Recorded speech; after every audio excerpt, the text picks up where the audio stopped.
I am I hope you are doing well today. We have another cup of tea, so you know what that means, as we're gonna have a good old discussion. X-Men 97 is finally here, and on this channel, my gaming channel, we will be doing weekly discussions of the episodes after they come out. So around this time, you know, go ahead and get your tea, go ahead and get your drink, your snacks, whatever. We're gonna have a good little kiki and just lightly talk about the episode. It's not gonna be a super huge deep dive or, you know, anything too crazy, just a good little kiki. If you didn't see my reaction to the trailer, it's actually on my main channel, Raging Tempest, so you can go see that there. And I will be posting the weekly discussions here, along with other content I'm gonna be revisiting, like my Lovers in Limbo series in 7 Days to Die with my boyfriend. We're going to be playing that again soon. I mixed in with some other stuff. I'm actually a psychology major right now. So if you like, you know, the vlogs and discussions, I'm gonna have certain discussions about psychology on that channel. Deep dives and different things, different topics that are more social, political, fun, whatever, just on that channel over there. So if you want to see more of that, make sure you go subscribe to my Raging Tempest channel and just, you know, get more wellness over there. It's gonna be a good time. But over here, my cozy corner, this is my spot to be nerdy. But yeah, that channel will be more of my other hobbies, you know, different things that I'm interested in, you know, whether it's wellness, health, spiritual stuff. This channel is my safe space for not only gaming, but Marvel stuff and all that good jazz, right? Now, let's go ahead and get into this. I hope you guys like the moody lighting. I was trying to film this earlier, but things didn't work out. So it's a little bit more dimmer. But I like it, it's more cozy, more relaxed. So yeah, let me know if you like it. But yeah, so getting into this, the show, what we're gonna do here, over here in this corner, is we are going to rate the shows with the 3-strike method. So I'm gonna give the show up to 3 strikes for things that maybe didn't go over so well, or per episode. Things that didn't go over so well, things that maybe weren't done good. Or I will give the show 3 X's, 3 X-Men X's for good things that I like about the show. So 3 of each will either make the episode a good episode if it's 3 X's, and then 3 strikes will make the show or make the episode a bad episode. It's all subjective, right? So that's what we're gonna do. And I should give the show an X for this first topic I'm going to talk about, but I'm not. And it is the delays. That's the first thing I want to talk about with this show before we can get to the episode. The delays, the lies. The lies. The lies. There you go. This bitch. I'm telling you. This show was delayed for so many times, but fortunately we are here. And I just want you all to know that if you haven't been following this show, that it's been a journey. So we're finally here. The first thing that I want to bring up is actually the intro itself.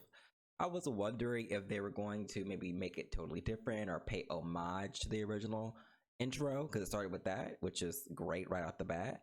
And they stuck with mostly the original and with little elements, new little elements. So of course, if it's not broke, don't fix it. It's great seeing that again. I think a little part of me was wondering if they would do something like totally different and again just play homage to it, but now they basically just ripped it from the original, which is still good. And we get to see, you know, new characters like Morph, or really a returning character. It's really cool. And you know, Magneto has his own little intro and everything like that, so that's really great. So jumping into the first episode, we meet Roberto da Costa, Sunspots. Love seeing him here. If you didn't know, there is a little bit of drama revolving around him, in a quick breakdown of that. So if you are unfamiliar with Sunspot, he is a part of the New Mutants. He can absorb, you know, solar energy, all that good stuff, which I'm sure you are. The character is actually canonly supposed to be Afro-Brazilian. However, the character over a while has been made to be more Eurocentric, closer to Eurocentric Brazilian. The first time I was introduced to Sunspot was actually in the X-Men Evolution series when I was a kid, and I could tell that he was like some sort of Hispanic, that I could tell that he was ethnic. And then I think then he was in Days of Future Past, which still he was, you know, mostly ethnic. And then we had the New Mutants movie, and he was obviously Brazilian as well. However, the thing is, and this is where some people kind of don't understand it, is the fact that usually when you have a diverse character that's has something significantly attached to their culture or ethnicity, you want the person to portray that character to match it with that. Now, in recent years, haven't really made him significantly Afro-Brazilian, so the media depictions have been mostly accurate. But this is actually something that I wasn't aware of as well until I did some research on it, and it actually didn't take much time at all. I was like, oh yeah, he is supposed to be Afro-Brazilian, but I didn't know that. But now I do. I can understand why people may be a little upset that he isn't voiced by an Afro-Brazilian voice actor. The actor that's voicing him actually is Brazilian, but he isn't of African descent, kind of like white passing. So I get it. He's the right nationality, but just the ethnicity isn't completely there. And I get it because I'm Afro-Panamanian. So if a character was supposed to be like me, and then you had somebody that was like white passing playing, somebody that was like me, I get it. But yeah, so that's the main thing about that. So I will give the episode an X for that. Just because, they could do a little bit better. There was an effort, but they missed the mark. And I'm also for giving people grace as well. It's a lot to make these types of shows. And I think they went for more of a modern approach to Sunspot that isn't heavily based as Afro-Brazilian, which I'm not saying that's okay. But for the most part, they try to keep them comics accurate, to the version that they were playing to, right? But I, have it on the screen here. He really is Black, and a part of his character is having to face that Blackness, right? That colorism. So that's a discussion. And that's the only thing about that is we can't do anything about it. So all we can hope is that the character's just written well. And yeah, I think that will just be the first mark here. So getting into the good things I like about Sunspot, I like his character arc. I think it's going to be really good. We love a rich playboy type, guy that comes to terms and ends up being humble. We like that whole character arc. So I can't wait to see that. I actually like the voice for him as well.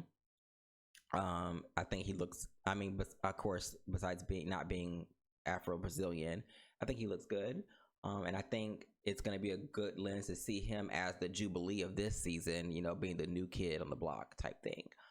So yeah, after that, we get into the scene that excited me immediately, which we see the very first X-Men that shows up, and it of course is Storm. It made me so happy. I was so excited to see her come down. I am Storm, mistress of the elements. Y'all already know when you hear that command, it's going to be a good episode. She's about to show out, right? So it was really good seeing that of course immediately brought joy to my heart, because not only am I seeing my favorite character, but she's the first X-Men we see with her feigned speech. Like we get, yes, immediately I was screaming, I was happy. I loved seeing that. And then Bishop, we see Bishop as well as the first two X-Men that we see. I love seeing Bishop again. He looks great. I also love seeing the X-Men use all of their powers together. That's something I always look forward to in any Marvel thing, especially X-Men, is the characters being able to use their powers together. I think it was really creative. I saw Cyclops do things that I hadn't seen him done on screen before at all, like in any series. So I think that was pretty cool. We both, me and my partner both noticed that. It was just really well done, and of course, I'm not a fan of Storm's mohawk in this show. I didn't like it when they revealed it. However, the way they're gotten her use her powers is actually really good and really entertaining, and I like it. So that kind of like made it invisible for me. But I hope that gets fixed later on in this show, because I don't like that. I think it works for short term, but long term, no. That's just my personal preference. But yeah, so then I liked seeing the so then after that I liked seeing the X-Mention again. Of course, it's such a good feeling when you get to see the X-Mention, like even in the movies. I just love seeing it. It makes me feel so comfortable and like so cozy, and like just I feel like, even though of course we've never set foot in X-Mention, that I feel like I'm at home when I see it. So I love seeing the X-Mention. I love seeing them all just be around each other. We see them cooking, you know, and then we see, you know, Gambit in his little fit. And let me say something about that. I love the crop top. The crop top definitely is giving very much bi energy. Hold your horses before you jump to conclusions. I'm not saying that he's bi, but it's giving that energy. And I love to see it. He looks really good. And it fits his character. It's very 90s. If you look up crop tops, like if you look up crop tops, men in crop tops, you're gonna get a bunch of like 90s and 80s pictures. Maybe not now, but like I know when I was in high school, I was looking for crop tops for men, and I would see like a bunch of like 90s. You get, you know, like Will Smith and Johnny Depp. You know, you just see, you know, men in those types of crop tops. Like, so it's very fitting for the time too. But he looks great. Definitely seeing Bo DeMayo's influence on this. And speaking about that man, we're gonna speak about him later. Anyway, the way that the show is going, they're probably gonna have to bring that man back. So anyway, but of course we don't know what he did, so let me not say that. But yeah, but I love seeing them all again. Rogue looked good, looked like a country bumpkin, which is accurate. But she's cute, love her. And then just, you know, everything, I liked it. Seeing, you know, pregnant Jean, I thought about it. I'm like, oh my gosh, either she had to have been pregnant before Professor X got sick and left, or either as soon as he left, they got busy. Like her and Cyclops definitely got busy, like immediately. Because they said it's been a few months since he left. So, and she was already ready to give birth by the second episode. So, at least 9 months, at least. So, but yeah, I love that. I love just seeing them all just hang out. Cyclops and Jean wanting to leave is very organic to the story. I don't want them to leave. I don't want them to leave, of course, but I feel like it makes sense for their characters being, you know, the original X-Men, being there for so long. They're gonna want their own family, so I'm interested to see where that goes. So obviously the Sentinel fight scene in the first episode was so good. Oh my gosh, that was so good. I love seeing their powers combined. I love seeing just them come together and all that stuff. It was just so good. And of course, my favorite moment, show them the forecast. Yeah, that ate. Y'all know that ate so bad. Storm was eating from start to finish. That was so good. I had never seen them use her powers like that on screen before, and it was just so cool. And I'm hoping to get more of that during the season, after the events of what we're gonna talk about later. But yeah, that was really cool. And that deserves an X for me. Yeah, after that fight, it was good, and then seeing them. I just love seeing the way they were able to combine their powers, you know, especially like Morph, you know, changing into Psylocke and Blob and Angel. That was just really cool to see. And you always wonder how, you know, like a Metamorph will use their powers and abilities in a fight. Because when it comes to Mystique, we know she has her acrobatic, you know, kicks and flips and stuff like that. And she kind of uses her powers in a more espionage type form. But we were actually able to see more fight, and it was just so cool to see. I loved it. And another thing about him being non-binary, which was, I guess, a problem for some people, when he's in his mutant form, that's like, you can't get any more non-binary than that.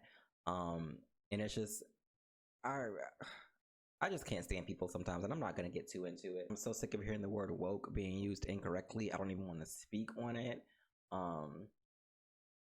It's ridiculous. X-Men has always been very progressive, and that's part of the reason why I liked the show as a child, because I kind of identify with a lot of it. I identify as non-binary now, and of course I go by any pronoun, so don't worry about that with me. But yeah, I just love the fact that it's just a part of his character, and it's like not the whole thing, right? So it's just so weird. And yeah, also getting into that, I want to talk on the mutant hate group. That's like a big focus in these episodes. I love that they kind of like, the X-Men have always fought against bigotry, and Stan Lee said that himself. Of course, originally the X-Men may not have been a stand-in for specific marginalized groups, but as time went on, the fans started identifying with them as, you know, racial struggles for LGBT people, you know, cultural diversity, things like that. They began to fit that mold, and they always fought people who are bigots.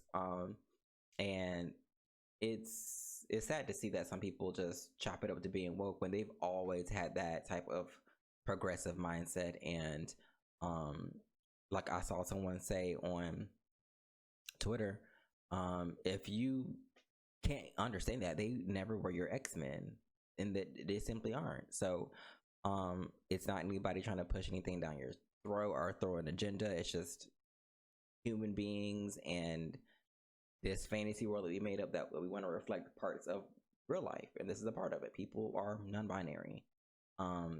People face bigotry for being different. For the reason, growing up being queer, I identified with X-Men a lot because I felt a lot of the tropes on being queer and a person of color. So I don't know. I'm not worried about people who have anything against it though, because yeah, I'm just not. But yeah, part of that too is part of the reason why I appreciate Robert DaCosta's character arc, even though of course we talk about, you know, the anti-blackness and stuff like that, the colorism. I think his character arc is going to be good. I think his character arc is going to be good because he's having to come to terms with himself and accepting himself. He said it in the episode. He couldn't see himself being an X-Man if he couldn't even accept himself first, and that's just a journey that a lot of people have to face that are in positions of being marginalized or discriminated against. You have to have that internal conversation, that internal dialogue before you can take on bigger things. You have to have a whole character arc as a person, as a regular human being, you know, so it's going to be really interesting to see. So then getting into Magneto coming into the X-Men, being the new professor, being the new head of school. I like the shakeup. I think it's going to be good. So that gets another X for me. It just feels right in a way, and I'm here for his redemption arc. He had a redemption arc in the comics, and I'd love to see it in the cartoon, and I think a lot of other people would too. And one thing about Magneto is he does not play with a bigot. He never will. And I think that it's just really him.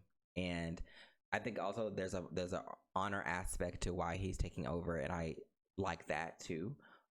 So I love to see it. I love Professor X and Magneto's like original friendship and everything like that as well. So this is a really interesting dynamic, and I can't wait to see more of it. So like getting into the next episode, I also am really glad that they got this pregnancy done with very quickly. For Jean Grey, I did not want it to span over the entire season. I'm so glad they got it done and over with immediately. So she gave birth, of course, to Nathan Summers, which is aka Cable. I'm so excited to see him being a Storm and Jean Grey's friendship. I thought it was really nice, and it also speaks again to Storm's like ability to speak to people. I love just the way, you know, she just has that nurturing aspect about her, and I'm just so glad that they have highlighted their sisterhood in this show, and I just think it's gonna be really nice to see. Hopefully span out. And yeah, but I'm just so glad she's not pregnant anymore. I love seeing Wolverine on the sidewalk, you know, trying to get Jean Grey to the doctor as quick as he could, because he still has a thing for her, first of all, and plus they're like family as well. So, you know, it was just fun to see. I think I had reservations at first about Wolverine's voice. He is played by the same character as the original. But I think, you know, of course, everyone gets older, sounds a little different. Somebody actually pointed that out to me in my original reaction video.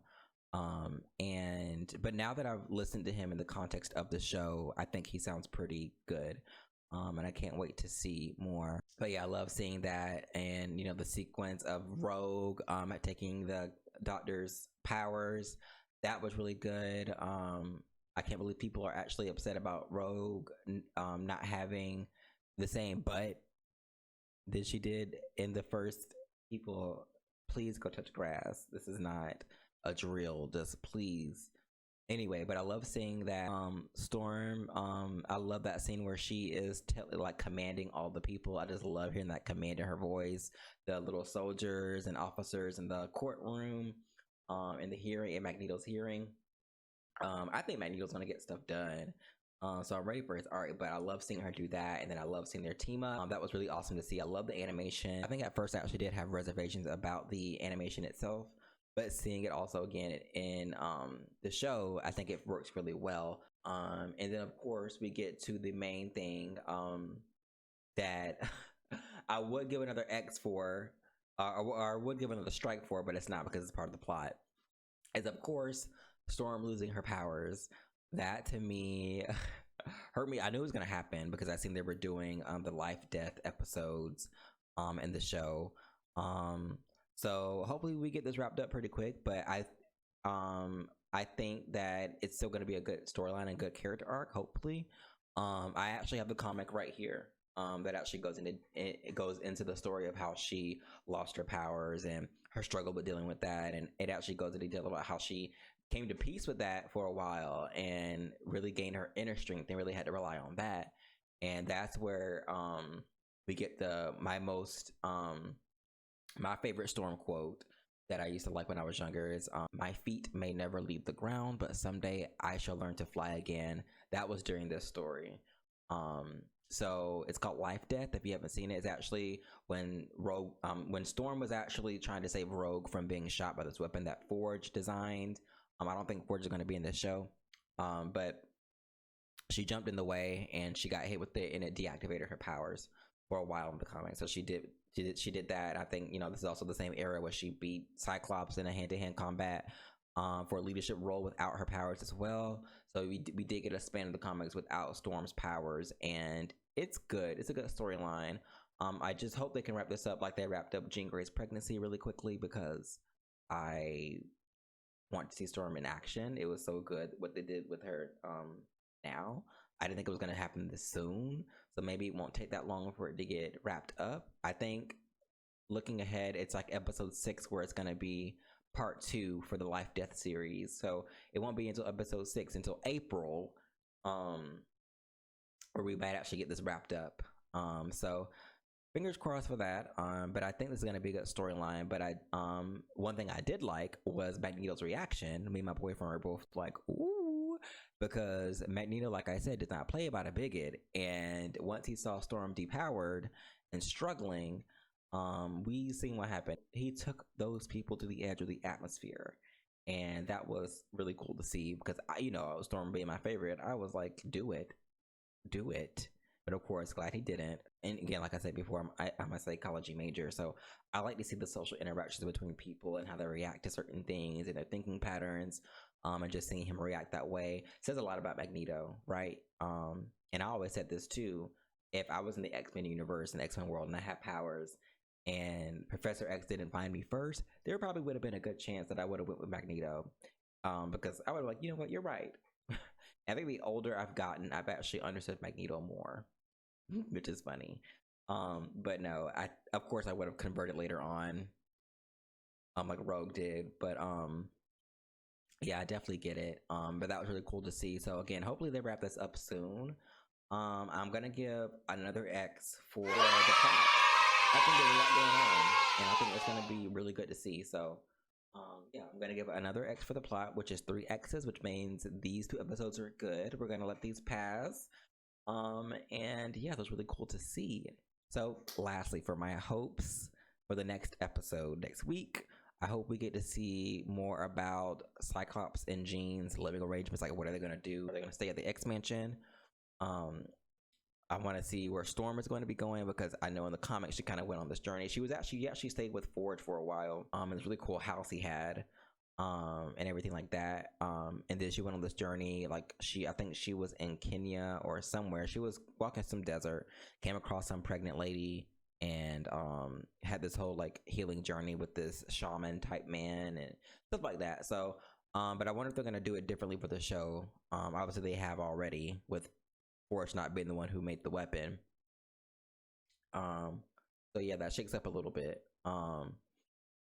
So yeah, I want to see where that's gonna go. I want to see more of Sunspot's position on whether he's gonna join the team. I'm just really ready to see them again. So those are my hopes for the next episode. And again, you guys can check back here weekly, where I'll be posting my discussions after the episode, either on Thursday or Friday. And we'll be able to talk about it in Kiki. So yeah, I think that's it for now. Make sure you guys leave a comment. Let's talk under the comments. You can go follow my Twitter, and we can go on there and talk about the show there as well. I'm going to be asking group questions on Twitter to get people's ideas on certain things with the episodes that come out and whatnot too. So make sure you go follow me there. And yeah, so the Tempest has subsided and is signing off, and I will see you guys in the next episode. Bye.